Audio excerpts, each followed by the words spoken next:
রাধে রাধে।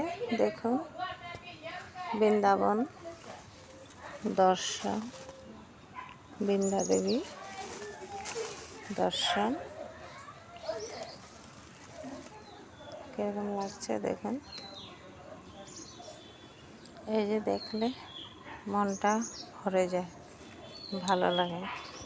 তো আমাদের মন তো অনেক কিছু আসে, মনে যখন অশান্তি লাগে, মন লাগবেই। কেউ বলুক ইয়া না বলুক, সবসময় তো মনে থাকে না। তখন মনকে বলতে হবে কি সুন্দর থাকার ঘর আছে, খাবার জন্য যেই হোক, এক পদ হোক দুই পদ হোক খাচ্ছি,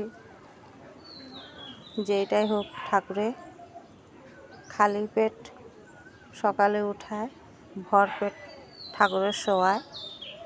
তো এটা আমাদের বলতে হবে, সব সময় মনে রাখতে হবে যেন আমি ভালো আছি। সন্তুষ্ট থাকলে তখন কি হয়, ভগবানে আরও দেয়। ফুল বাগানে যখন থাকে, রং বিরঙ্গি সব কিছুর সৌন্দর্য তার আলাদা আলাদা। তো আমাদেরও কি হয়ে যায়, আজকে অনেক বৃষ্টি দিয়েছিল তো তাই এরকম হয়ে গেছে।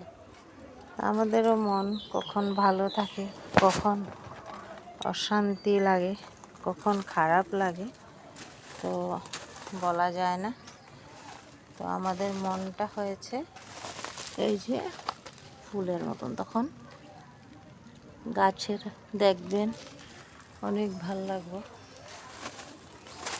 রাধে রাধে। আর বৃন্দা দেবীর কথা কি বলবো, বৃন্দা দেবীর তো অনেক গুণ আছে। যেরকম প্রত্যেক প্রাণীর একটা না একটা কিছু গুণ আছে, বৃন্দা দেবীরও গুণ আছে। রাধে রাধে। বড়দেরকে প্রণাম, ছোটদেরকে আমার ভালোবাসা।